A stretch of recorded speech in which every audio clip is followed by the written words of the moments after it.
He believed that money could buy protection, that a massive mansion could hide pain, that nannies, doctors, and strict rules could fix what abandonment had broken. But nothing prepared this billionaire for what he saw when he came home unannounced in the garden of his own mansion. His twin daughters were doing something that hadn't happened in months. And the most shocking part wasn't their laughter, it was who they were laughing with. While he spent fortunes trying to fix the trauma, a simple nanny was quietly making the impossible happen. Without a method, without a degree, without promises. And when he understood why it worked, everything he believed about control, love, and presence collapsed. This isn't just a story about hurt children, it's a story about abandonment, guilt, and about who truly stays when everyone else leaves. Stay until the end, because the decision he makes after this discovery changes this family's destiny forever. And if stories like this move you, subscribe to the channel so you don't miss any story that reveals truths almost no one has the courage to tell. Rodrigo stepped out of the car before the driver had even finished parking, as if his body were in a hurry to arrive before his mind. It was 3 hours earlier than planned, a decision made in the middle of the road, without warning, without a call, without time to think. The mansion gate closed behind him with a hollow sound, far too heavy for that time of day. There were no voices, no footsteps, no music coming from the open windows as usual. Only silence, thick, almost physical, seeming to take up too much space. Rodrigo stopped for a moment, took a deep breath, and felt something strange in his chest, a tightness that did not match the comfort around him. Mansions were supposed to welcome, not warn. But that silence was not rest, it was absence. And absences, he knew, usually announced problems before they revealed themselves. He walked through the front garden with slow steps, noticing details he always ignored when arriving at night. The flowers were well cared for, the lawn neatly trimmed, everything looked exactly as it should. Still, something was out of place, even if it was not visible.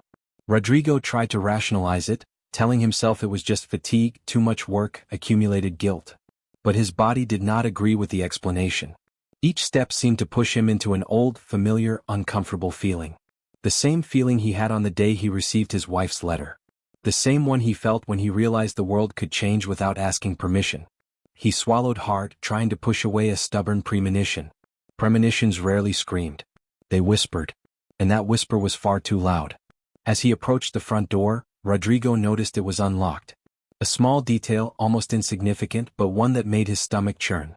In that house, everything followed rigid rules, defined schedules, standards he himself had imposed to maintain some control over the inner chaos. An unlocked door was not part of the protocol. He pushed the wood gently, expecting to hear some sound, any sign of life. Nothing. The entry hall seemed frozen in time, as if everyone had left in a hurry and forgotten to return. The clock on the wall marked the seconds with an irritating rhythm, reminding him that time kept moving even when things stopped inside. Rodrigo felt the weight of that empty space pressed down on his shoulders. And without knowing why, he felt like calling out to his daughters. The voice died before reaching his throat. He set his work folder on the marble table, something he never did upon arriving. Normally, the first thing was to go upstairs, change clothes, compose himself before any contact.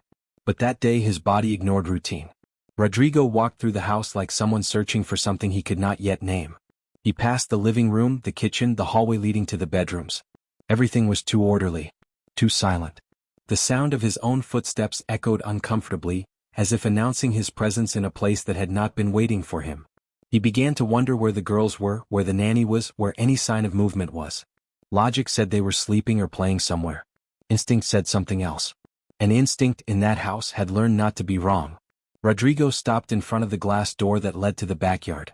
The reflection showed him a man with a firm posture, an impeccable suit, and eyes far too tired for someone who had everything. He barely recognized himself.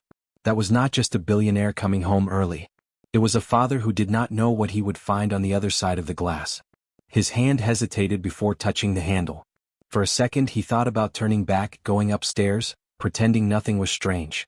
Pretending had always been a useful skill in business. But with his daughters, pretending never worked. He opened the door slowly, as if afraid of breaking something invisible.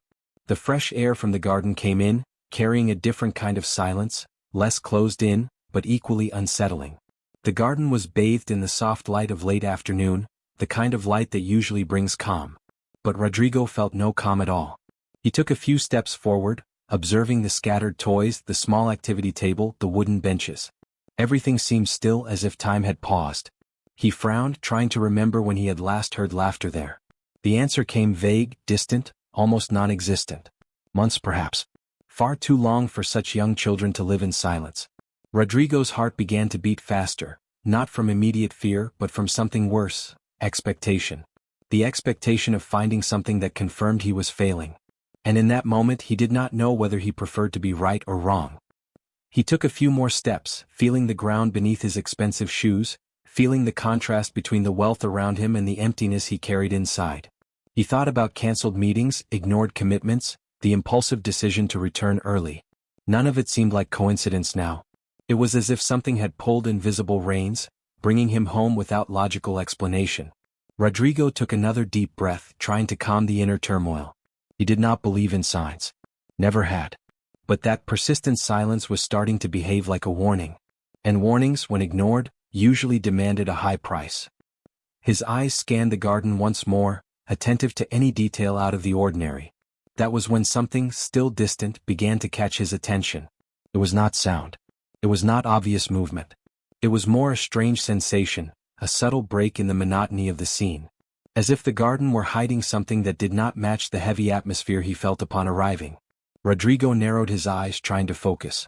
His heart raced without him understanding why. Something was there. Something that should not be. Or perhaps something he no longer expected to see. And without realizing it, his steps began to move exactly toward where that sensation was pulling him.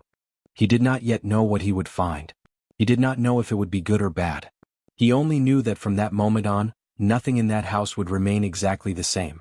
The silence that had frightened him upon arrival was beginning to turn into something else, something about to be broken. Rodrigo took another step forward, feeling that he was about to cross an invisible line. A line that separated what he thought he knew about his daughters from what he was about to discover. And in that moment, he still had no idea that this discovery would begin in a completely unexpected way. Rodrigo took a few more steps through the garden, still trying to understand the strange sensation pulling him forward. That was when his eyes finally fixed on the seesaw, positioned near the old tree, a toy he could barely remember still existed. For months, that spot had served only as a silent reminder of something that had been lost. But in that instant, the scene before him did not match the recent past. There was movement. There was color. There was life. Rodrigo's body froze before his mind could even process what he was seeing. There, right there, were his twin daughters. Not sitting still. Not quiet. Not withdrawn as they usually were. They were on the seesaw. And they were smiling. The girls' smiles were not restrained, not shy, not defensive. They were wide, loose smiles, the kind that pull in air deeply and involve the whole face. Rodrigo felt a shock rise from his legs and hit his chest. It had been months since he had seen that kind of expression on their faces. Months since the trauma had erased something essential inside those children. The twins used to play without sound, without enthusiasm, almost as if they were imitating movements without understanding why. But not now. Now they were laughing. Laughing for real. The kind of laughter you cannot fake. The kind that comes from inside. The kind he thought had disappeared along with their mother. The seesaw moved up and down in a gentle rhythm, nothing rushed, nothing forced. The girls took turns pushing off the ground with their small feet, as if they had relearned a forgotten motion. Rodrigo felt his eyes begin to burn, but he did not blink. He did not want to miss a single detail of that scene. The braids swayed, the colorful dresses moved with the light breeze, and the laughter echoed through the garden like a strange sound in a house long accustomed to silence. It was as if the space were being invaded by something he had never authorized, yet had always desired. Then he realized the twins were not alone. At the center of the seesaw, holding it with firm, careful hands, was the cleaning woman. A simple woman, blue uniform, light apron, hair tied back without vanity. She kept her hands on the axis of the toy, controlling the movement with absolute attention. Her body leaned slightly forward, protecting, adjusting, following each rise and fall. Her face carried a calm, almost serene smile, as if that moment were natural, expected. Rodrigo felt his heart beat harder, not because of the scene itself but because of the contrast. That woman was doing something he, with all the money in the world, had not been able to do. The twins looked at her with trust. There was no tension in their shoulders, no stiffness in their movements. There was surrender. Rodrigo knew those signs well. They were the same signs that existed before the abandonment, before the nights of crying, before the constant fear of being left behind. Seeing that now was like watching an old memory take shape again. He felt a knot form in his throat, a mix of relief and confusion. How was that possible? How, in such a short time, had someone without titles, without diplomas, without sophisticated methods achieved what seemed impossible? Rodrigo took another step forward, almost without realizing it, drawn to the scene as if it were too fragile to be real. He was afraid to interrupt, afraid to break that magical instant simply with his presence. The sound of the laughter felt sacred, untouchable. For a second, he wondered if it was even real or if his exhausted mind was creating an illusion to endure the accumulated pain. But the continuous movement of the seesaw, the light in his daughter's eyes, and the attentive care of the woman at the center confirmed it was not imagination. It was real. And that, somehow, made everything even more disturbing. The cleaning woman spoke very little, almost not at all. She gave no orders, demanded no responses, forced no play. Her presence was calm, constant, steady. Rodrigo noticed that the girls responded to this in a way they never had to previous nannies. There was no fear of making mistakes, no expectation of reprimand. There was only the now. That simple now that seemed to have returned something essential to his daughters. He felt a sharp pang in his chest, an uncomfortable sensation of being pushed into the background in his own home. As if someone had occupied a space he did not even know how to fill. Rodrigo's heart raced even faster when he realized what that meant. If that scene was real, then everything he had believed up to that point needed to be reconsidered. All the attempts, all the professionals, all the decisions made based on logic and control seemed small in the face of what was happening in that garden. He clenched his fists, feeling a mix of shock, disbelief, and something that felt very much like jealousy. It was not just joy. It was discomfort. A deep discomfort at not understanding how this had happened without him noticing. He stood there for a few seconds that felt far too long. Watching. Trying to fit that image into a safe place inside his own mind. But he could not. The scene did not match the narrative he had been living for months. It did not match the pain, the failure, the sense of helplessness. It was a rupture. An unexpected break. Rodrigo felt his body waver slightly, as if something inside him were giving way. And in that moment, as the seesaw continued to rise and fall and the laughter filled the air, he knew with certainty that the scene was not just beautiful. It was dangerous. Because it raised a question he was not yet ready to answer. Rodrigo took another step forward, but his body no longer responded with the same firmness.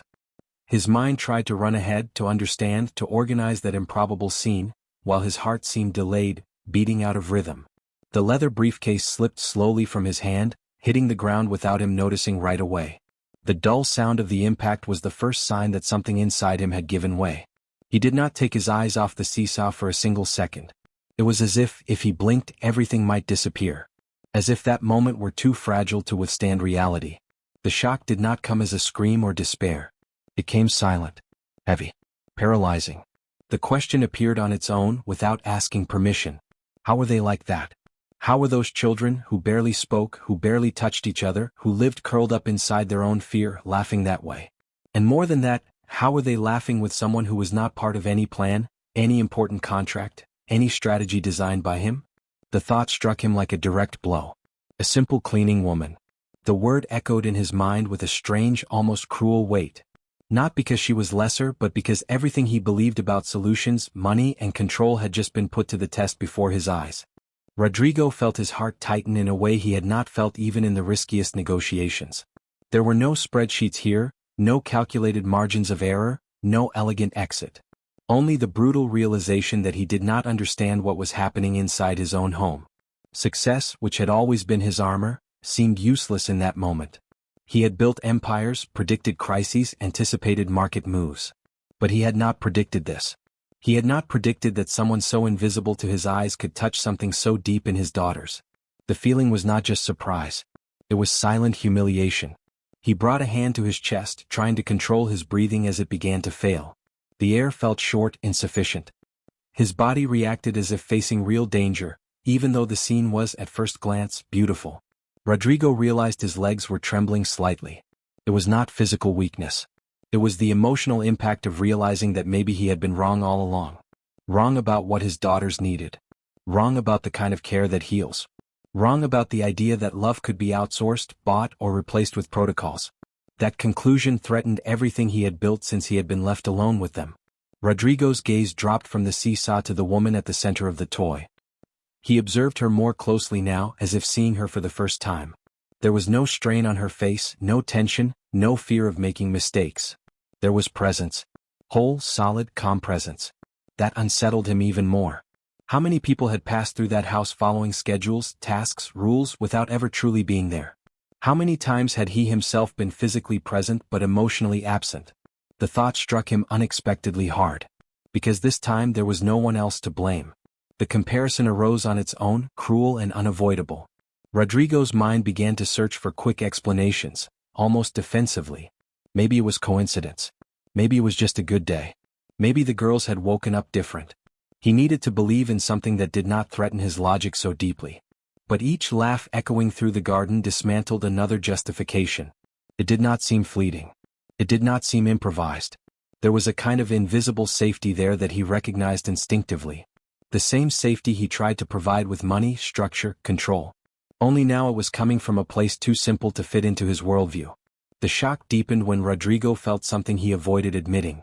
Jealousy. Not small or childish jealousy, but a deep discomfort at realizing his daughters were finding comfort beyond his reach. It touched an old wound, open since the day his wife left. The feeling of being left behind. Of not being enough. Of always arriving too late. He pressed his lips together, trying to contain the inner storm. He did not want to turn that moment into something ugly inside himself. But emotions did not ask permission. They simply happened. Rodrigo bent down slowly to pick up the fallen briefcase, but his hands were shaking. The simple gesture seemed to require more effort than it should. As he straightened up again, he felt something inside him shift. It was not just curiosity. It was the beginning of an internal confrontation he had been avoiding for months. The scene in the garden had opened a crack. And cracks, once they appear, do not stop on their own. They spread. He realized he would not be able to simply turn away and pretend none of it mattered. Not after what he had seen. As the seesaw continued its gentle motion and the laughter filled the air, Rodrigo understood that the question would not go away anytime soon. How were they like that? And, above all, why had he not been there when it happened? The shock was not only because of the scene. It was because of the silent revelation that something essential was happening without his control. And that frightened him more than any financial loss he had ever faced. Because this time the risk was not losing money. It was losing the place he believed he held in his own daughters' lives. The scene in the garden was still before Rodrigo's eyes, but his mind was no longer there. As happens when something touches an old wound, the present made room for the past to enter without asking permission. All it took was that smile on the twins' faces for a memory, forcibly buried, to come rushing back. The image of his wife appeared far too clearly, far too vividly, as if she had never really left. There was no warning. No long conversation. Just an ordinary morning that ended in a definitive way. Rodrigo still remembered the sound of the door closing that day. A dry sound, far too similar to the briefcase hitting the ground just minutes earlier. She had left only a letter. Cold. Objective. No apologies, no deep explanations. It said she needed to go, that she could no longer breathe in that house, that the pain was too great. Not a single line spoke directly about the girls. No promise of returning. Just words that seemed written to protect herself, not to comfort anyone else. Rodrigo remembered reading that letter in silence, sitting at the very same table where he now set his belongings when he arrived home. That day he did not cry. He did not shout. He simply folded the paper with excessive care, as if that could keep reality from breaking completely. After she left, the house changed temperature. Not literally but emotionally. The hallways grew longer.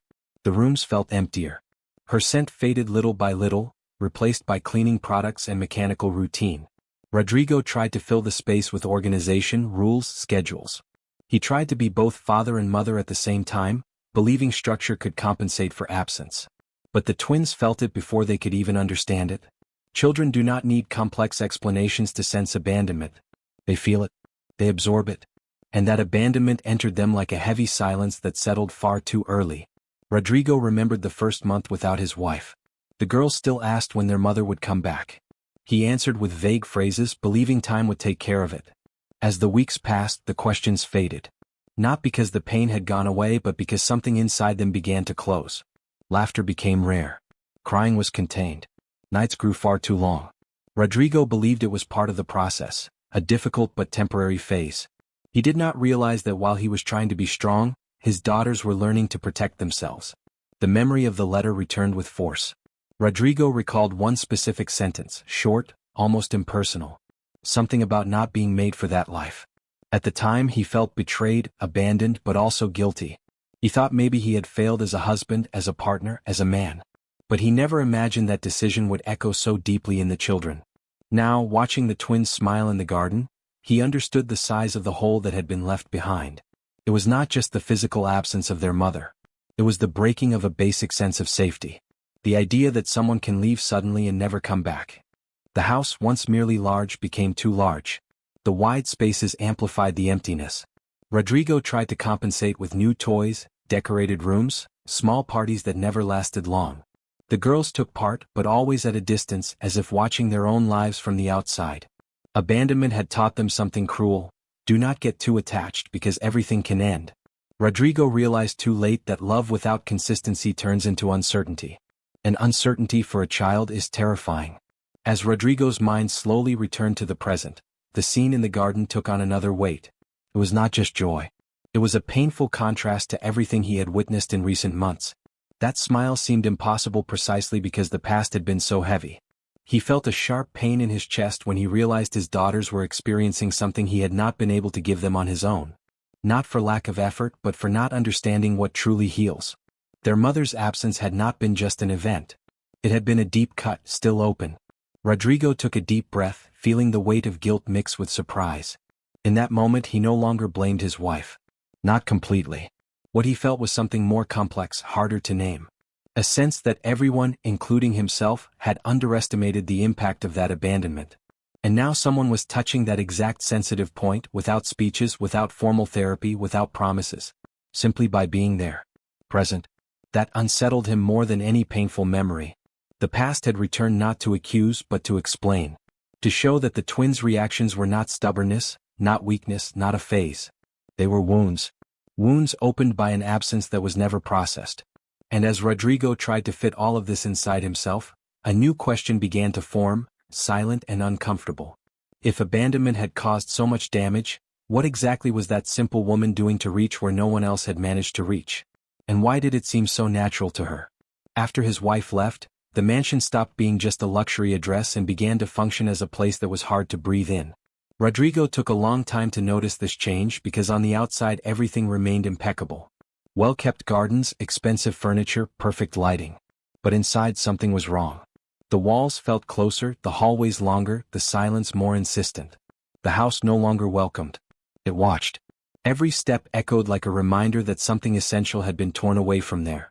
Rodrigo began to feel that, even owning everything, he no longer had control over what truly mattered. Nights became the worst part of the day. The twins' crying came without warning, cutting through the silence like an alarm that never fully shut off. Rodrigo would get up, walk to their room, try to calm them with words that sounded empty even to himself. Sometimes it worked for a few minutes. Other times it did not. The crying was not just sadness. It was fear. Fear of sleeping and waking up alone. Fear of closing their eyes and losing someone else. Rodrigo felt this even without hearing those words. Children do not explain trauma. They live inside it. During the day the atmosphere did not improve. The twins spent hours in silence, sitting on the floor, playing mechanically, without enthusiasm. They did not argue, did not laugh loudly, did not run through the house like before. It was a silence that did not come from calm, but from restraint. As if every gesture were measured so as not to draw attention, not to bother, not to provoke another departure. Rodrigo watched from a distance, often pretending to be busy so he would not have to face his own sense of helplessness. He knew how to solve business crises. He knew how to negotiate losses. But he did not know how to deal with that kind of invisible pain. The mansion began to feel too big for 3 broken people. Every room carried a memory that no longer completed itself. The dining table almost always empty. The living room used only as a passageway. The bedrooms silent refuges. Rodrigo noticed that the girls avoided open spaces, preferring smaller, more protected corners. That disturbed him deeply. The house, which should have been a place of safety, was becoming a kind of emotional prison. Luxurious, silent, suffocating. And he was part of it even without wanting to be.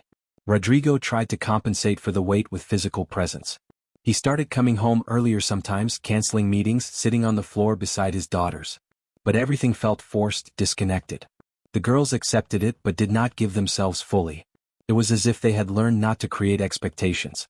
His presence was not rejected, but it did not fill the space either. That hurt more than any explicit rejection. Because it showed that the problem was not a lack of love, but the absence of something he still did not know how to offer. Something that went beyond being there for a few hours. The heavy atmosphere began to affect even the staff. Everyone spoke more softly, walked with excessive care, as if the house were always in mourning. Rodrigo realized that this atmosphere was becoming permanent. It was no longer just a difficult phase. It was a continuous state. The girls seemed smaller each day, not physically but emotionally, as if they were slowly fading to fit inside that silent pain. That realization truly frightened him. There was no doctor, no specialist there. There was only a lost father and two children closing themselves off. Rodrigo began to sleep poorly.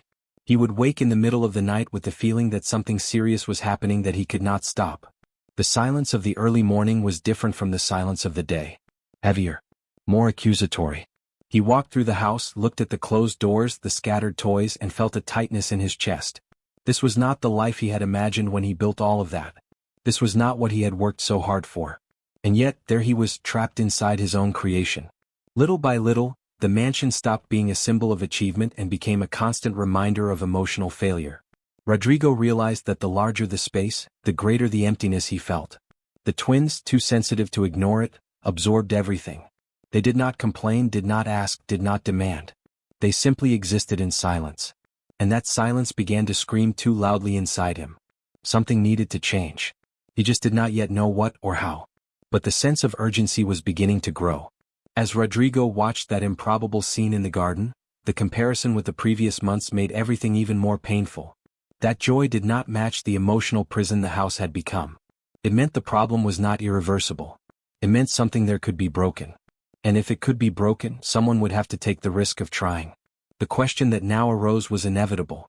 If the mansion was suffocating the girls who, after all, held the key to opening that invisible door? When Rodrigo realized that the mansion had become too heavy a place for his daughters, he made a decision that made sense within the logic that had always guided his life. If there was a problem, he would solve it with selection, resumes, and replacement. That was how it worked in business. People came in, people went out. The best stayed. Those who did not work were replaced. With the girls, he believed it could be the same. And so began a silent parade of nannies, each arriving with different promises and leaving behind nothing but frustration.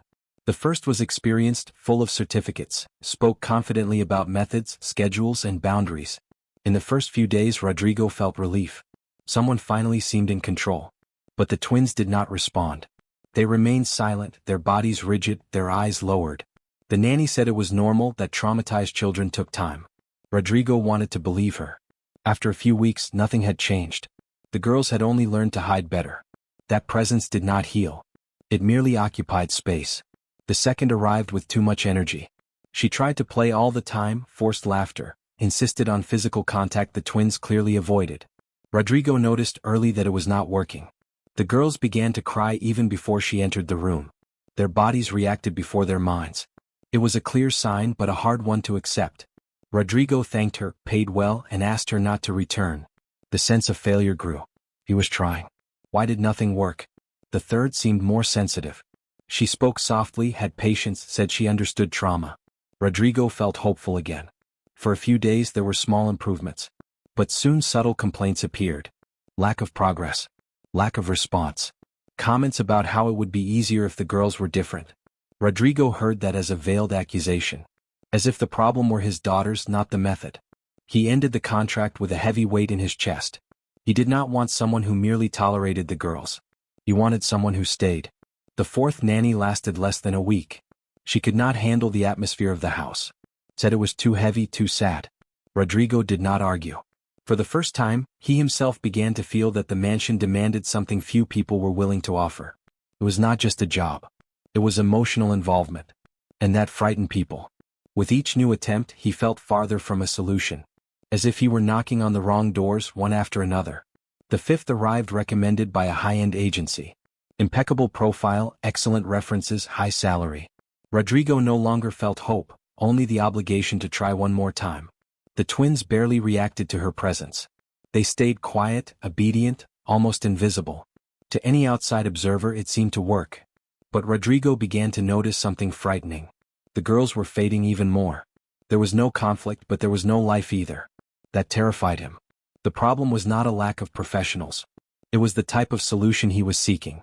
Rodrigo was beginning to understand that, even if he could not fully admit it yet, each new nanny reinforced the same feeling. He was trying to fit someone into a space that demanded more than technique. It demanded permanence. It demanded connection. And connection did not come from resumes. It did not come from interviews. It did not come from well-rehearsed promises. Rodrigo grew tired of explaining the same story, of reliving the pain with each new introduction. With every goodbye, something inside him broke a little more. Not only for himself but for his daughters who watched people come and go all the time. That reinforced exactly the fear they carried. Everyone leaves. He realized it too late. He was trying to fix a trauma by creating more goodbyes. When the parade finally stopped, Rodrigo was exhausted. Not physically but emotionally. He began to wonder if he was doing more harm than good. If his insistence on replacing people was not deepening the girl's wound. The house felt even more unstable, even more unsafe. And in that landscape of failed attempts, something began to form inside him. An uncomfortable sense that maybe the problem was not the nannies. Maybe it was the way he believed everything had to be solved. And as that idea began to take hold, another question arose, even harder to face. If none of those women worked, what explained that scene in the garden? What had that simple woman done differently that no one else had managed to do? When Rodrigo thought he had tried everything, he decided to listen to a piece of advice that kept repeating among specialists and acquaintances. Traumatized children needed clear limits, firm routines, discipline, someone to impose order where there was chaos. That was how the new nanny entered the mansion. Upright posture, confident voice, eyes far too watchful. In their very first conversation, she made it clear that she did not believe in excessive gentleness. To her, affection came after obedience. Rodrigo did not fully like the tone, but he was too tired to discard yet another attempt without proof. In the first few days the atmosphere changed quickly. The twins began waking and sleeping on rigid schedules, eating even when they were not hungry, sitting properly, speaking only when allowed. To an outside observer it looked like progress. The house became quieter, more organized. Rodrigo tried to convince himself that this was good. Silence could be a sign of adjustment. Order could mean safety. But something began to bother him in a subtle way. The kind of discomfort that does not show up in reports but is felt in the body.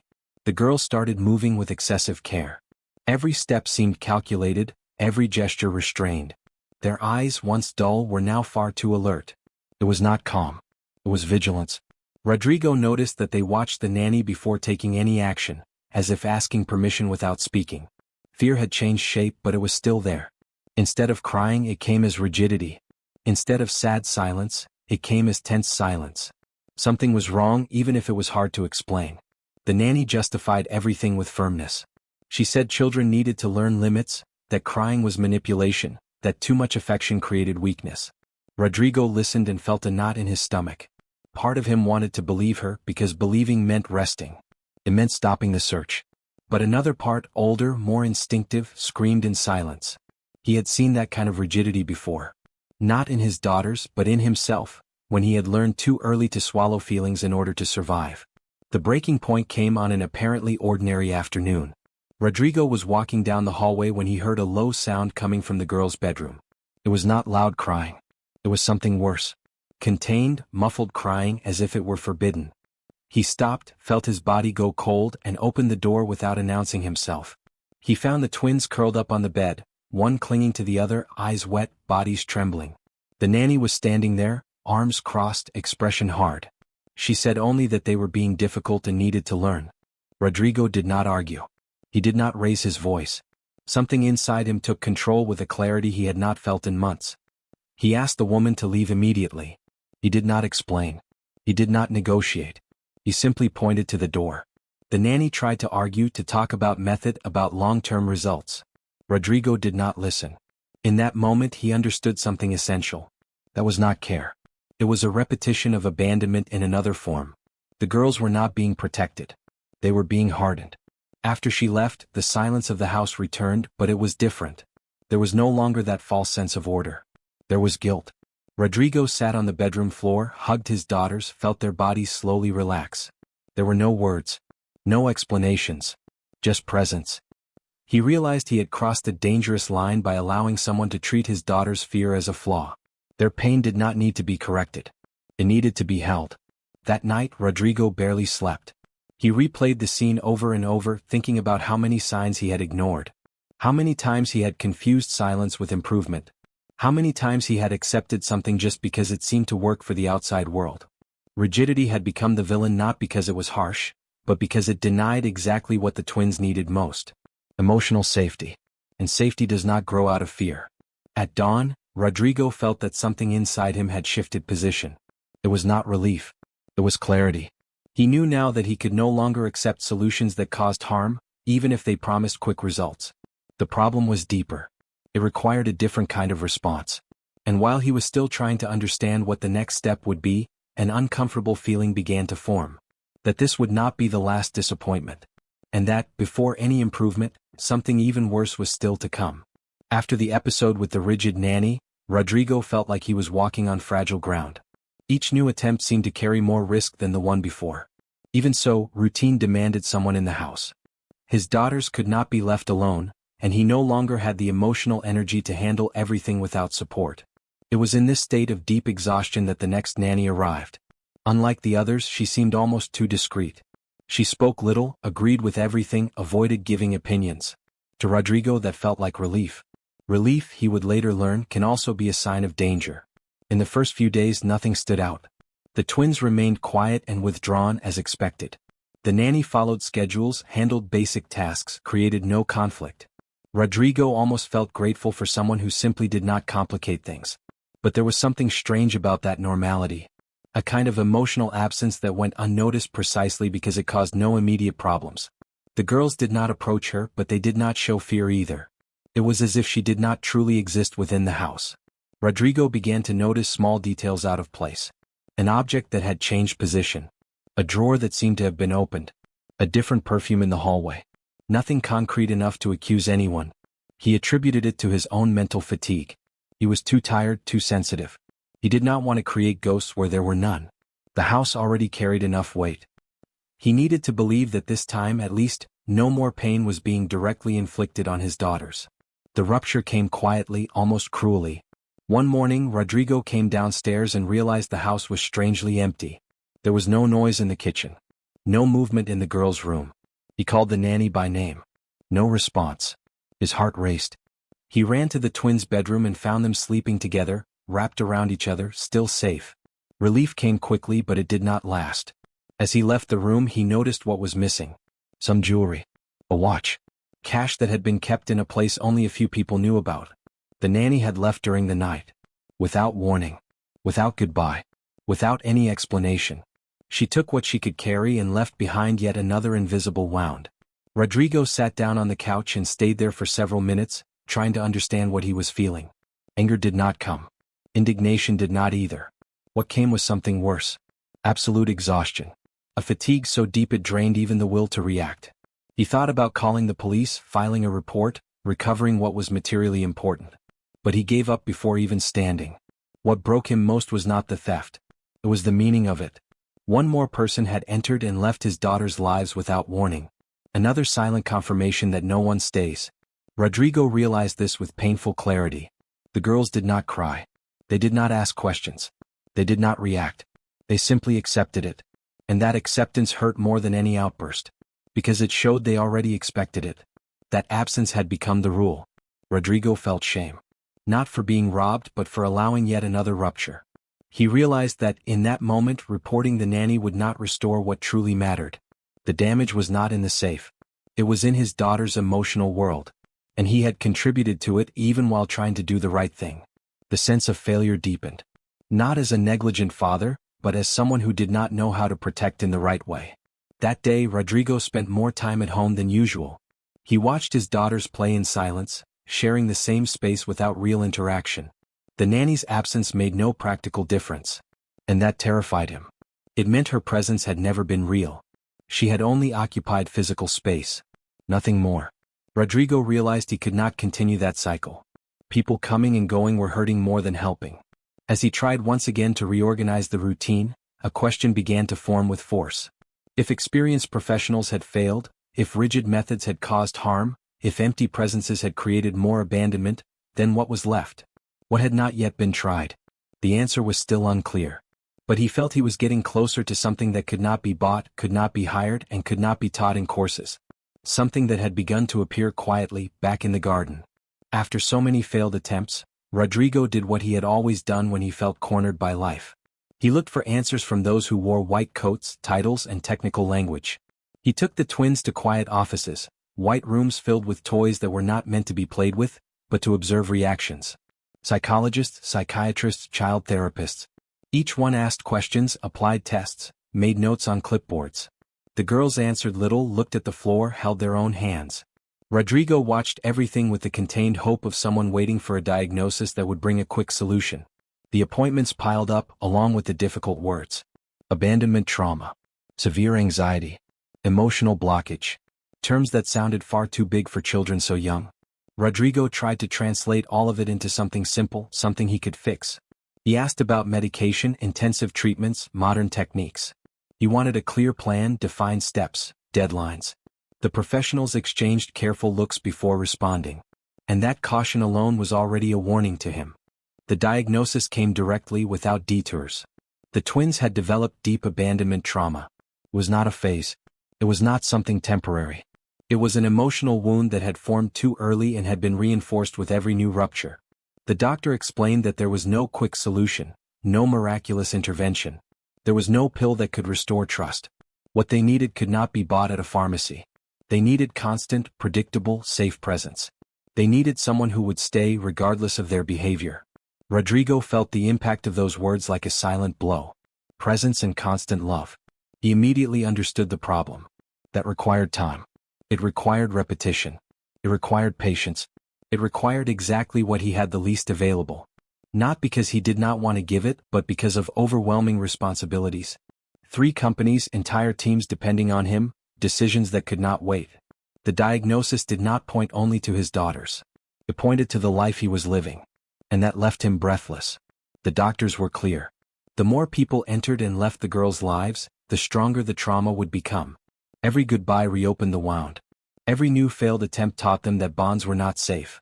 Rodrigo heard that with a crushing weight in his chest. He was not just failing to help. He was unintentionally making everything worse. His intention had always been to protect. But the result had been the opposite. And accepting that hurt more than any external criticism. After the last appointment, Rodrigo walked through the parking lot without noticing where he was going. He got into the car and sat there, staring at nothing. For the first time, he felt that money had absolutely no power in that situation. It did not help to offer more. It did not help to pay better. It did not help to find the best professional in the country. The diagnosis was cruel precisely because it was simple. The girls did not need more attempts. They needed fewer departures. At home, the silence felt even heavier that day. Rodrigo watched his daughters play side by side, without real interaction, like 2 nearby islands, disconnected. He now understood why. To connect meant risking loss. And they had learned far too early to avoid that risk. The diagnosis gave a name to what he saw every day but could not explain. And naming it did not make it easier to face. Rodrigo spent that night awake. He thought about how to reorganize his life, how to reduce work, how to be more present. Every solution felt incomplete. Something was always missing. The cost was always too high. He wondered if he had chosen wrong from the beginning. If the way he had built everything had cost more than he was willing to pay. The diagnosis did not offer comfort. It offered responsibility. And while he tried to find a possible path within that harsh reality, something began to take shape quietly. If the girls needed someone who would stay, maybe the answer was not in yet another formal hire. Maybe it was in someone who was already there, every day, promising nothing beyond presence. Someone without a plan, a method, or a resume. Just consistency. The idea emerged timidly, almost absurd. But the more he thought about it, the more it refused to go away. After the diagnosis, Rodrigo decided he could no longer outsource everything. If his daughters needed presence, then he would try to be that presence. Even without knowing how. Even without being sure he could manage it. He canceled meetings, reduced travel, reorganized his schedule. For the first time in a long while, he put work in second place. The decision sounded right in theory, but in practice it revealed something painful. He did not know how to handle the basics. Not in the way the girls needed now. The kitchen became a silent battlefield. Rodrigo tried to prepare simple meals, but he burned the food, forgot ingredients, missed the timing. The twins watched from a distance without complaining, as if they did not want to get in the way.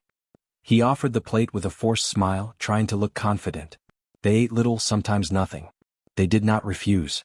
They simply pushed the food around with their forks, distracted. Rodrigo felt his chest tighten when he realized that even there he could not create comfort. The intention was good. The result was frustrating. Bath time, which should have been a moment of care, turned into tension. The girls stiffened their bodies, avoided contact, stayed completely silent. Rodrigo talked too much, trying to fill the emptiness with words that found no response. Every gesture felt wrong. The water was too hot. The towel too cold. Everything took too long. He found himself apologizing for small things, as if he were always late for something invisible. The exhaustion began to build far too quickly. At night, the challenge was even greater. The twins took a long time to fall asleep, woke up easily, cried softly in the dark. Rodrigo sat beside their bed, held their hands, sang songs he barely remembered. His body begged for rest, but his mind would not shut down. He felt physically present but emotionally distant, as if he were trying to learn a new language without understanding the rules. Each sleepless night made the next day harder. Rodrigo began to realize that effort was not the same as connection. He was there, but something did not fit. The girls did not grow closer because of it. They simply accepted it, just as they accepted everything. His attempt, though sincere, did not bring the lightness he had seen in the garden. That confused him deeply. If presence was what they needed, why did his presence not work in the same way? Frustration began to turn into guilt. Rodrigo wondered if he was failing again, now in an even more direct way. Not as an absent provider, but as a present father who did not know how to reach them. He felt clumsy, out of place inside his own home. Every small mistake took on exaggerated weight. He feared that he was unintentionally confirming the idea his daughters already carried, that no one knew how to stay in the right way. Even exhausted, Rodrigo persisted. He woke up early, tried to maintain routines, repeated gestures. But everything felt heavy, forced. The girls did not argue, did not resist. They simply adapted. And that adaptation hurt. Because it showed that they no longer expected much. He realized he was fighting something bigger than a lack of time. He was fighting his own way of loving, shaped by control and efficiency, not by calm surrender. At times, Rodrigo thought about giving up and returning to his old rhythm. At least there, he knew how to function. But one look at his daughters was enough to push that thought away. He did not want to be just another person who entered and exited their lives emotionally. Still, he did not know how to stay without hurting them. The effort was turning into a cycle of silent exhaustion. That was when a difficult realization began to take shape. Maybe the problem was not a lack of love. Maybe it was the excess of tense effort, of expectation, of fear of making mistakes. The girls did not need someone trying to get everything right all the time. They needed someone at peace. And Rodrigo was not. That realization hit him hard. And it opened space for an uncomfortable question he still did not have the courage to say out loud. If even he could not do it, who could? The sentence came out without intention, in one of those moments when no one is prepared to hear the truth. Rodrigo was in the living room trying to organize some papers while the twins drew on the floor, side by side in silence. He glanced at them from time to time, alert to any sign, any request. That was when one of them broke the silence in a low voice, almost casual, as if stating something too obvious to carry weight. She said that everyone leaves. She said it without anger, without crying, without drama. Just as a fact learned far too early. Rodrigo felt his body react before his mind did. His chest tightened, his breathing faltered for a second. He pretended not to hear, hoping it was just a loose sentence without real meaning. But the other twin completed it, even more quietly, saying that no one stays forever. The words landed in the room like something heavy, impossible to ignore. It was not an accusation. It was a conclusion. And it broke something inside him. Because it showed that his daughters had already built a survival logic based on loss. He moved closer slowly, knelt beside them and asked with excessive care what they meant by that. The girls did not look at him. They kept drawing, too focused on not exposing themselves. One of them said that people always leave when they get tired. The other said it was better not to like anyone too much because it hurts less afterward. Rodrigo felt as if someone had opened his chest with surgical precision. That was not childish language. It was the language of someone who had learned too early how to protect themselves. Rodrigo tried to argue. He said he would not leave. That he was there. That he would always be there. The words came out too fast, loaded with urgency. The twins listened in silence, with no visible reaction. They did not disagree. They did not agree. They simply accepted it like someone hearing something they had heard before. That was worse than any refusal. Because it showed that promises no longer held value. Trust had been broken in layers over time. He stood up and walked into the hallway, his legs feeling weak. He had to rest his hand against the wall for a moment. The sentence echoed endlessly. Everyone leaves. Rodrigo understood then that he was not fighting only the past. He was fighting a belief that had taken root. A belief that shaped every reaction of his daughters, every silence, every withdrawal. And that belief had been reinforced unintentionally by him. Rodrigo remembered all the recent goodbyes. The nannies who came and went. The implicit promises that were never fulfilled. The emotional absences disguised as physical presence. All of that had built that simple, devastating sentence. He realized that, for his daughters, the world was an unstable place. People were temporary. Bonds were dangerous. And that idea would not disappear with kind words or good intentions. The weight of guilt hit hard. Not as an exaggerated feeling, but as something too clear to ignore. Rodrigo realized that even while trying to do the right thing, he had confirmed his daughter's fear many times. He had been one more unpredictable presence even while living in the same house. The sentence did not accuse him directly, but it included him. And that hurt more than any external judgment could. He went back to the living room and sat on the floor near his daughters without saying anything. He did not try to correct them. He did not try to convince them. He simply stayed there. For the first time, he understood that listening was more important than responding. But the damage had already been done. The sentence had opened an inner abyss. Because now he knew exactly what needed to be faced. It was not just the trauma of their mother's abandonment. It was the constant fear of repetition. As he watched the girls continue drawing, Rodrigo felt something break and, at the same time, something reorganize inside him. That sentence could not be ignored. Could not be softened. It demanded a different response from everything he had tried before. A response that would not come from promises, nor from desperate attempts, but from a deep decision. And that decision was beginning to take shape slowly, bringing with it a dilemma he still did not know how to resolve. The sentence spoken by the twins kept echoing inside Rodrigo as he tried to return to his routine. Everyone leaves. It never left his mind, not during meetings, not during endless calls, not during the silent walks through the house. For the first time he began to see his own life the way his daughters saw it. A sequence of arrivals and departures. A presence broken into pieces. Rodrigo realized he was facing a dilemma that allowed no middle ground. Either he changed deeply or he would keep hurting them without meaning to. 3 companies depended on him. Daily decisions that moved millions, jobs, contracts. Rodrigo had always believed that weight justified his emotional absence. It was the price of success. But now that price had a name, a face, and a voice. 2 small girls who no longer believed in permanence. Reducing work seemed like the obvious answer, but it was not simple. Every step back in business brought guilt. Guilt for leaving teams vulnerable. Guilt for feeling like he was failing at everything at once. Rodrigo tried to create middle ground solutions. Working from home. Delegating more. Shortening meetings. But nothing seemed enough. Even when he was physically present, his mind remained divided. His phone vibrated. Messages arrived. Decisions did not wait. He caught himself answering emails while his daughters drew beside him. It looked like presence, but it was not. He was there halfway. And halfway did not heal anyone. Guilt began to pull him in 2 opposite directions.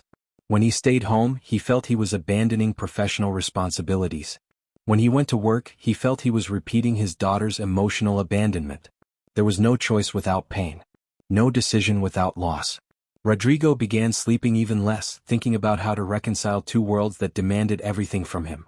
For the first time, success felt like a burden too heavy to carry. He wondered if he had built his life the wrong way. If the model that had always worked was incompatible with that moment. He thought about selling part of the businesses, changing the structure, disappearing for a while. But every idea came with fear. Fear of losing his identity. Fear of losing control.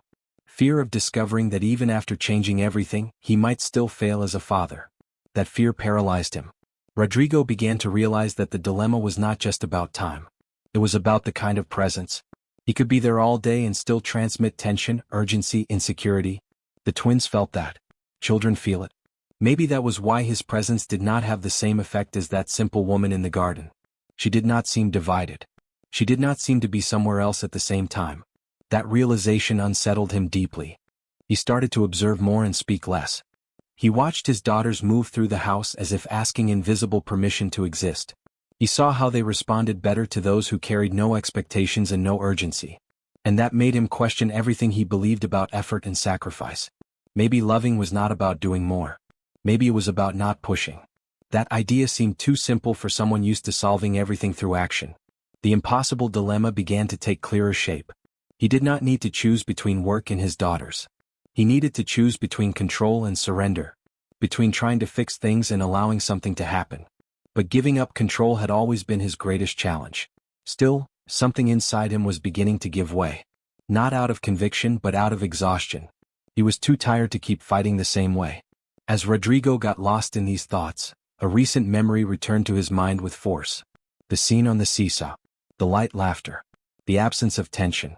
That image began to impose itself as a silent answer to the dilemma consuming him. Maybe the solution did not require a radical change to everything. Maybe it required trusting something he was still resisting.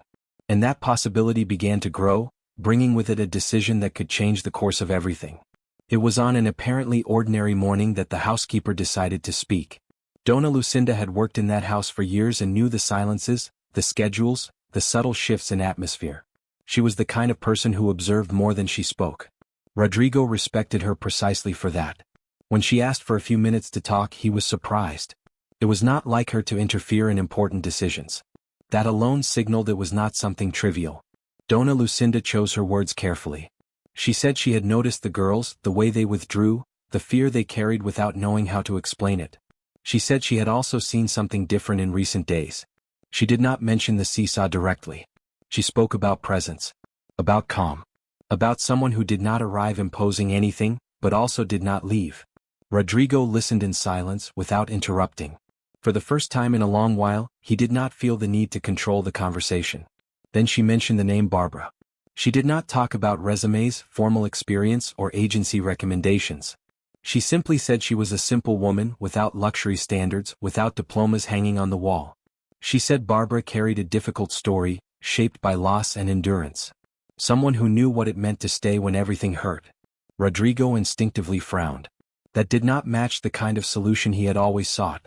But it also did not sound like an empty suggestion. Dona Lucinda did not try to persuade him.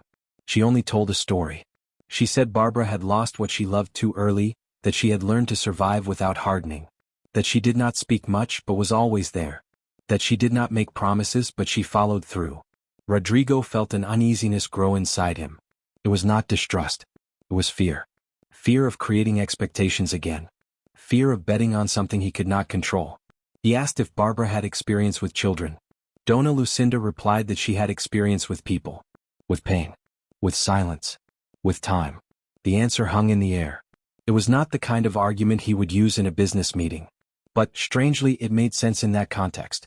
Rodrigo remembered the scene in the garden, the laughter that did not come from effort. That had not been technical either. It had been human. Rodrigo tried to defend himself mentally. He thought about the risks. He thought about external judgment. He thought about what people would say if they knew that after so many attempts, he was considering someone without formal training. The image of the billionaire who solved everything with method still weighed on him. But for the first time, that image felt small compared to his daughter's real needs. He realized he might have been looking at the problem with the wrong eyes all along. Dona Lucinda ended the conversation by saying something simple. She said wounded children do not need someone perfect. They need someone whole. Someone who stays even when it is not easy. Rodrigo did not respond right away. The words went too deep to allow an immediate answer. He felt a mix of hope and resistance. Hope that there might be a way out. Resistance because that way did not follow any known rules. After the housekeeper left, Rodrigo stayed alone for a few minutes. Thinking. For the first time he was not calculating costs, timelines, or financial risks. He was weighing something much harder to measure. Trust. Presence. Permanence. Barbara's recommendation did not sound like a magical solution. It sounded like an emotional gamble. And that frightened him more than any investment he had ever made. As he watched his daughters through the half-open door, Rodrigo felt he was standing at a silent crossroads. Accepting that recommendation would mean giving up control once again. It would mean trusting something that came with no guarantees. But refusing it would mean staying exactly where he was. And in that moment he already knew that standing still was no longer an option. The decision had not yet been made, but something inside him was beginning to give way. Rodrigo entered the living room determined to keep emotional distance. He did not want to create expectations or offer false hope, not even to himself. The interview would be objective, short, almost procedural. That was how he knew how to protect himself. Barbara walked in without hurry, steady steps, direct gaze, neither submissive nor arrogant. She did not bring folders, certificates, or rehearsed speeches. She simply sat down, folded her hands in her lap, and waited. Somehow, that alone disrupted the expected rhythm of the conversation. Rodrigo began with practical questions. Hours, routine, availability. Barbara answered clearly, without exaggeration, without trying to impress. She did not promise quick results. She did not say she would fix everything. She simply said she would be there every day. The simplicity of the answer unsettled him. He was used to hearing grand guarantees, infallible methods, polished phrases. This sounded too small. But it also sounded too honest to ignore. At a certain point, Rodrigo asked why she wanted the job. The question came out automatically, almost defensively. Barbara did not answer right away. She looked down for a few seconds, took a deep breath, then lifted her eyes again. She said she knew what it was like to lose. She said she had also been alone once without understanding why. She did not go into details. She did not need to. The pain was there, contained but present. Rodrigo felt something shift in the room. The tone of the conversation had changed. She continued speaking, now with a firm voice. She said children do not need someone who arrives trying to fix them. They need someone who stays even when they do not know how to ask. She said she would not give up on the girls even on difficult days. Even when she was ignored. Even when there was no response. The sentence came simply, directly, without dramatization. I will not give up on them. Rodrigo felt the impact as if someone had touched the exact open wound. He tried to keep his composure but noticed his hands were tense. That promise was not loaded with technique. It was loaded with decision. And decisions he knew were emotionally expensive. Rodrigo asked what she would do in the first few days. Barbara said she would observe. That she would not force affection. That she would not impose rules right away. That she would let the girls feel safe before expecting anything. That went against everything he had heard so far. And strangely it made sense. Rodrigo felt the urge to interrupt the interview and end it right there. Not because he was convinced but because he was afraid. Afraid to believe. Afraid to gamble again. But something inside him remembered the seesaw, the light laughter, the absence of tension. Barbara did not seem like someone who would come and go easily. She seemed like someone who would stay even without guarantees. And that affected him in an unexpected way. The interview ended without a deal being finalized. Rodrigo said he needed time to think. Barbara simply nodded, stood up, and thanked him. She did not insist. She did not pressure him. That final attitude sealed something silently inside him. Desperate people usually insisted. Confident people waited.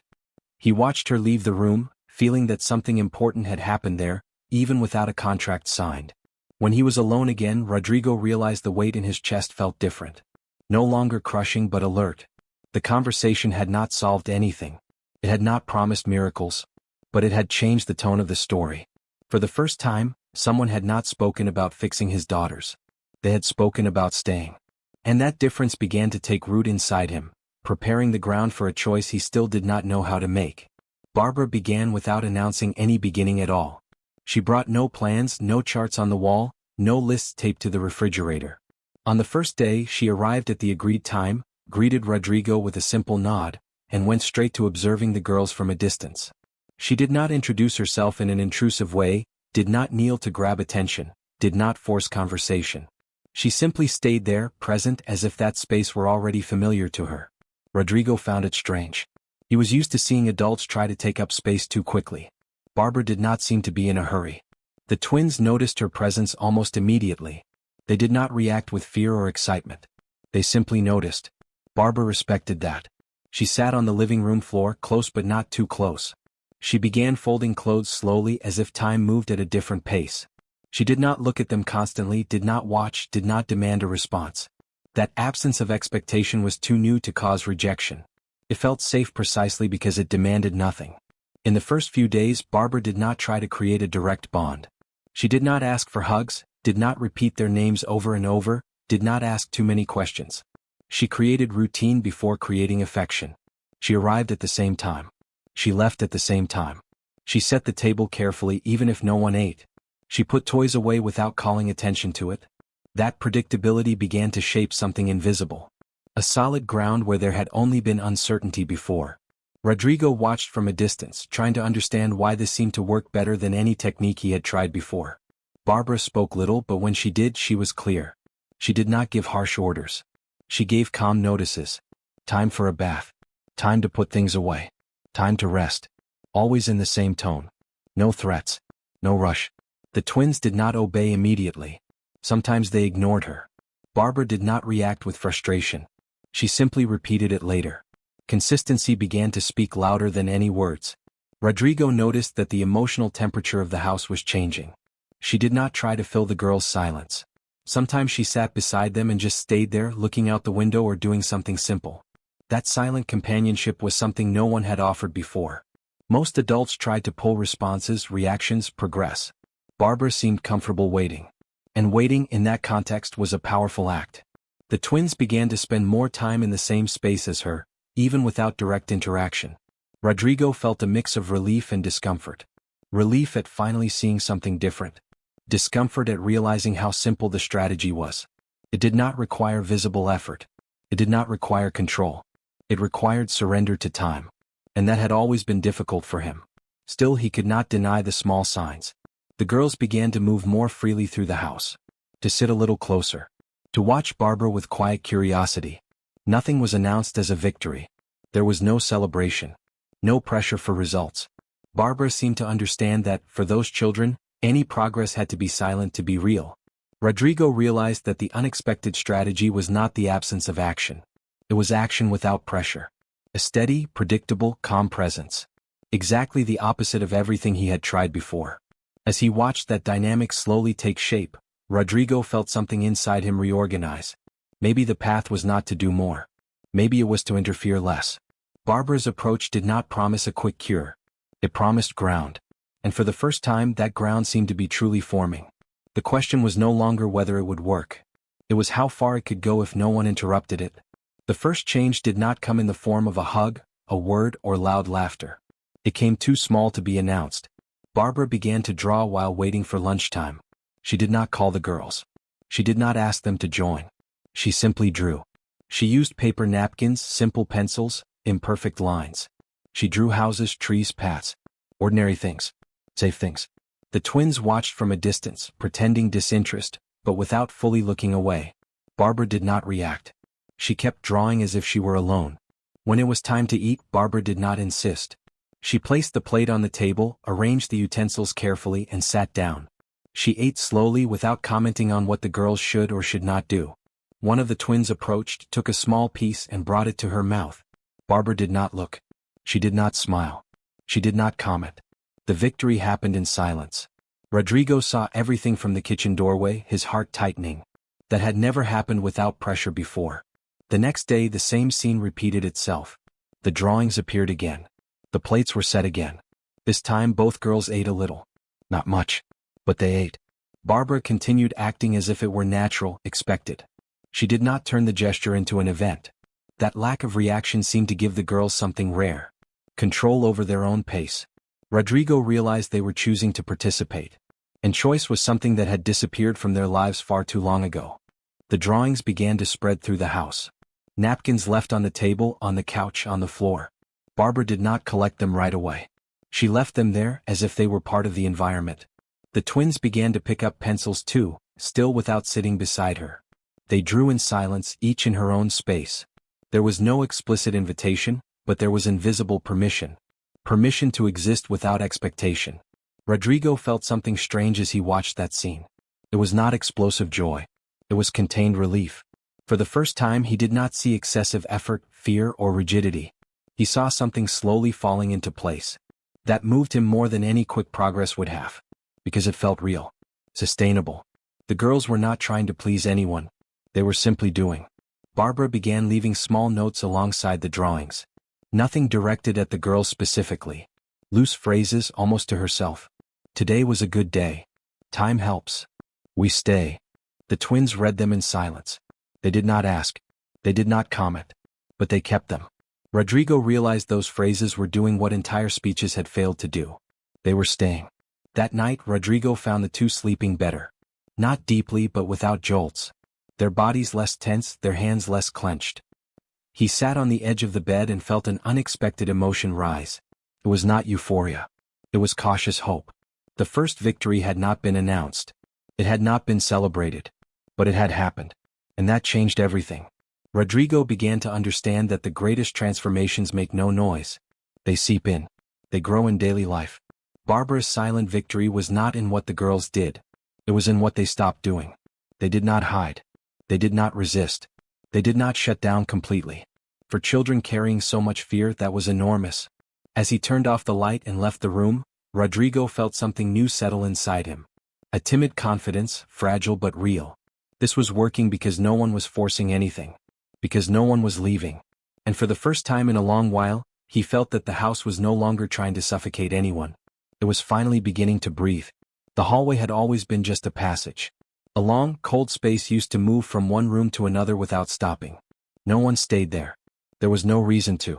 But Barbara began sitting right there, leaning against the wall in the middle of the afternoon when the house grew quieter. She didn't call the girls. She didn't prepare anything special. She simply sat on the floor as if choosing to stay where no one ever stayed. Rodrigo found it strange at first, but he didn't interfere. He had learned to observe before acting. Barbara began telling stories in a low voice. They weren't elaborate children's stories. They were simple fragments, almost conversations with the air. She spoke of a girl who crossed rivers slowly. Of a house that was afraid of being empty. Of someone who waited without knowing for how long. The words were not directed at the twins. There was no explicit invitation. They were loose stories, offered to the space as if anyone could listen or not. The twins passed through the hallway a few times, pretending not to listen. They slowed their steps without realizing it. They stopped near the doorway. One of them sat on the other side, still at a distance. Barbara didn't change her tone. She kept telling the story as if she were alone. The story moved at the calm pace of someone who didn't need an audience. That created something new. A safe space where no one had to decide anything right away. As the days went by, the stories began to repeat at the same time each afternoon. Predictability started to draw safety again. The twins began sitting closer, still without direct contact. The hallway, once empty, slowly turned into a place of staying. Rodrigo watched from afar, barely breathing, as if afraid to interrupt. That simple scene felt more powerful than any therapy session they had ever tried. Barbara didn't ask questions. She didn't ask for opinions. She didn't demand reactions. Sometimes the stories ended without an ending. Sometimes they stopped halfway through. The twins began to complete them silently, then in almost imperceptible whispers. A word here. Another there. Barbara listened without looking directly at them, as if she didn't want to frighten that fragile gesture. The hallway began to echo something new. Not laughter yet, but shared presence. Rodrigo noticed that the girls began choosing that space. Not because they were called, but because they wanted to. That moved him deeply. The choice was theirs. There was no imposition, no expectation. Just a silent invitation that could be accepted or refused. For the first time, the twins were approaching on their own terms. That changed everything. The hallway stopped being a passage and became territory. Territory of listening. Territory of waiting. Territory where no one had to prove anything. Barbara continued sitting there every day in the same spot. And that, more than any words, said something essential. I stay. Rodrigo felt a lump in his throat as he realized that constancy was doing what he had not managed to do alone. The girls began bringing small objects to the hallway. A forgotten toy. A folded piece of paper. A pencil. They sat near Barbara without touching her, but without running away. Their bodies were looser. Their shoulders less tense. Small signs that only those who truly pay attention notice. Rodrigo noticed. And he felt that something was being rebuilt there, piece by piece. In that unlikely space, something quiet was happening. The hallway did not heal by itself. But it sheltered the process. It was there that the twins were learning without realizing it, that staying does not hurt. That listening does not require an immediate response. That presence does not need to invade. And as Rodrigo watched that scene repeat day after day, he understood that healing was not in a hurry. It only needed a safe place to happen. Barbara appeared in the hallway with a simple box of crayons. She didn't announce herself. She didn't explain. She simply set the box on the floor and sat beside it as she did every day. She opened the lid slowly, arranged the colors in an imperfect row, and began to draw directly on the cold floor. It wasn't a pretty drawing. They were loose shapes, crooked circles, paths that led nowhere. The gesture mattered more than the result. Rodrigo watched from a distance, feeling his heart race without knowing why. The twins appeared in the doorway as always. They stopped. They watched. Barbara didn't lift her gaze. She didn't call them over. She didn't offer the crayons. She just kept drawing, occupying that space as if it were natural. The colored mark on the floor broke a silent rule of the house. Nothing that was done out of place. Nothing was allowed without permission. That simple gesture carried an invisible message. Here you can. Here there's no scolding. Here there are no consequences. One of the twins took a step forward and then retreated.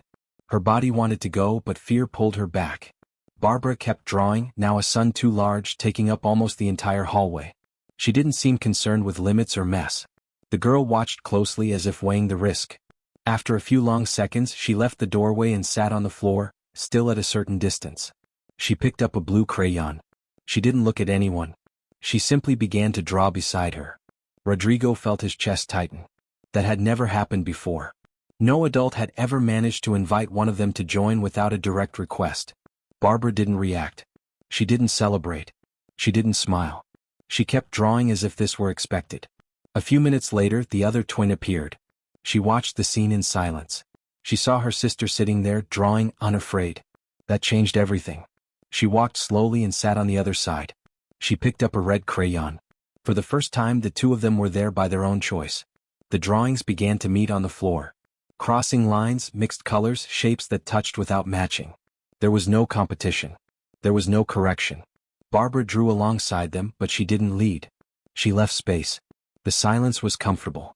A different silence from all the others that had ever lived in that house. It was a living silence. A silence of focus, not of defense. Rodrigo felt the tears come without warning. He didn't try to hide them. That simple scene carried immense force. His daughters weren't just drawing. They were occupying the same space. Sharing something without fear of losing it. Without fear of making mistakes.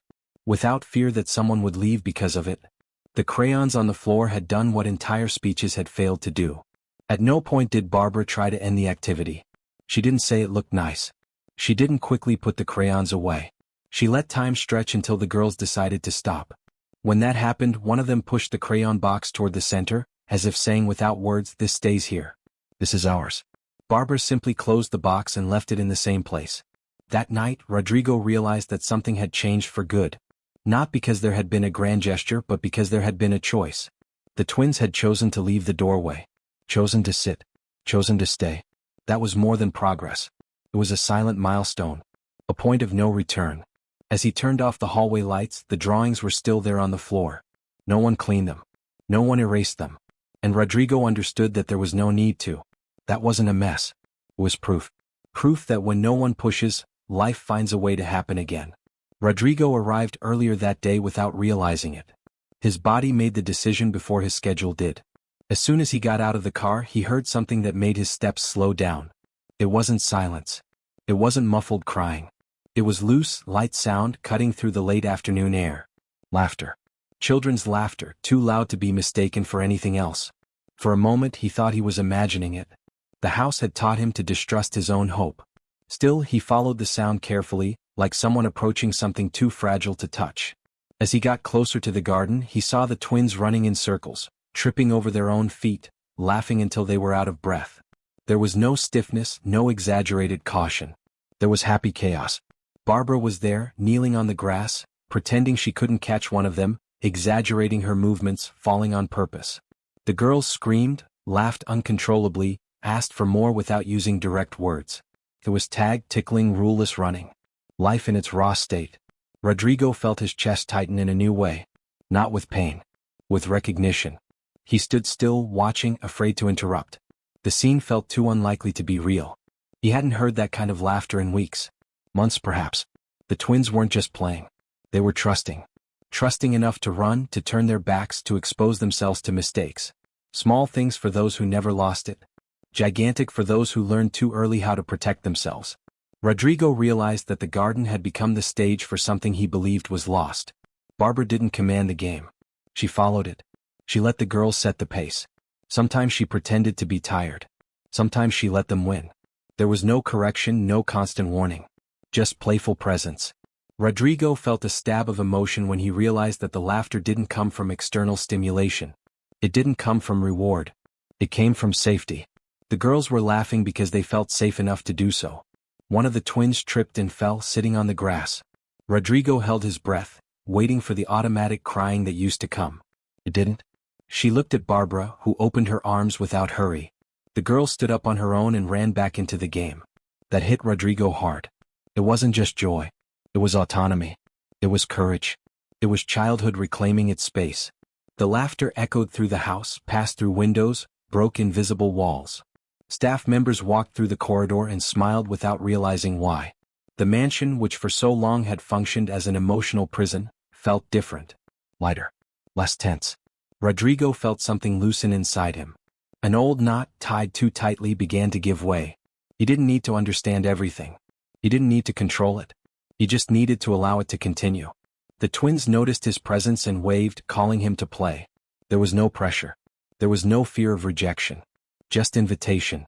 Rodrigo took a few steps forward, still unsure but accepted. He knelt on the grass, joined the game awkwardly, drawing new bursts of laughter. For the first time he didn't feel out of place. He felt included. Not as a savior, but as part of it. When the sun began to set, the laughter faded naturally. The girls threw themselves onto the grass, breathless, happy. Barbara sat beside them in silence. Rodrigo watched that simple scene with tears in his eyes. There was no miracle. There was consistency. There was time. There was someone who stayed. And that had been enough to give back something he believed he had lost forever.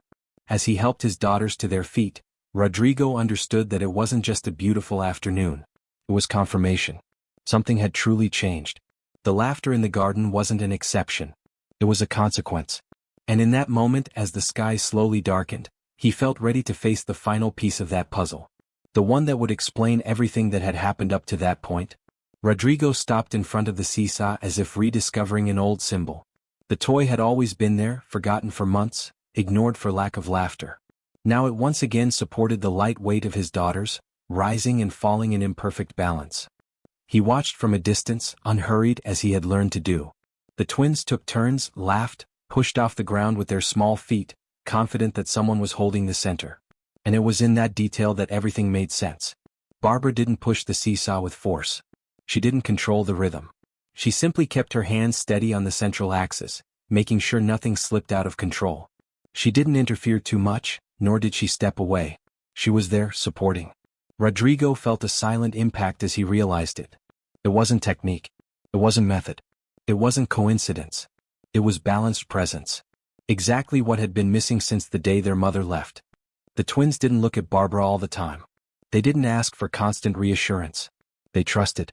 They knew that if something went wrong, someone would be there. That trust allowed them to take risks, laugh, make mistakes. Rodrigo realized that the seesaw was a living metaphor for everything that had happened in that house. Before, the emotional weight tipped to one side only. Now there was balance. And balance only exists when someone holds the center. Rodrigo felt the tears come without resistance.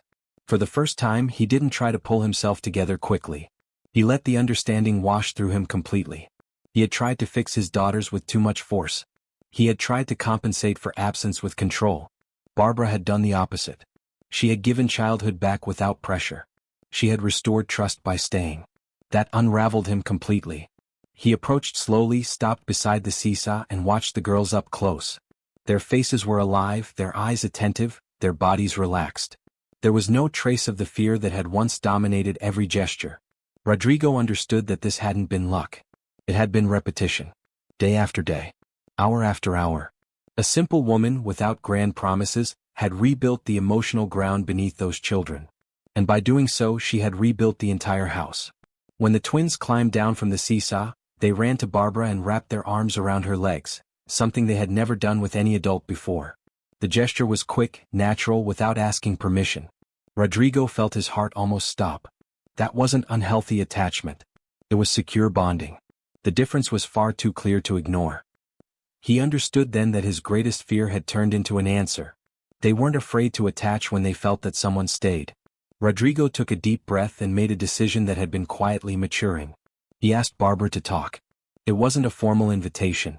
It was a human request. He said he needed her there, not as someone temporary but as a steady reference. He said he wanted stability for his daughters. A face that wouldn't disappear. A safe place that wouldn't change. Barbara listened in silence. She didn't answer right away. She said she would accept, but with one condition. She didn't want to replace anyone. She didn't want to take the mother's place. She wanted to be presence. Period. Rodrigo agreed without hesitation. He already understood. What his daughters needed wasn't someone to fill absences, but someone to remain. The arrangement expanded. Barbara's sister, someone she trusted, would also become part of the routine. 2 presences. 2 pillars. Less risk of rupture. As the sun set behind the mansion, Rodrigo felt something rare. Not the peace of someone who had solved everything, but the peace of someone who had finally understood. The seesaw remained there, now silent, like a constant reminder. It's not about pushing life with force. It's about holding the center. And that day he knew he was no longer alone in doing so. Rodrigo took a long time to understand that the problem was never a lack of money, nor a lack of attempts. It was the excess of people coming and going, promising and disappearing, loving with an expiration date. That seesaw taught more than all the specialists combined. You don't need to push life with force. You need to hold the center. Stay when it's hard. Repeat presence until fear gets tired of existing. The twins didn't need someone perfect. They needed someone who wouldn't leave. And when that happened, childhood returned on its own without being called. Now here's the question for you who watched until the end. How many times, without realizing it, do we confuse love with effort, and forget that what heals the most is consistency? Who was the person who stayed in your life when everything seemed to fall apart? And for whom have you truly been a presence? If this story made you reflect, leave a comment. Subscribe to the channel. Turn on notifications, because sometimes a story doesn't change only those who lived it, it also changes those who heard it.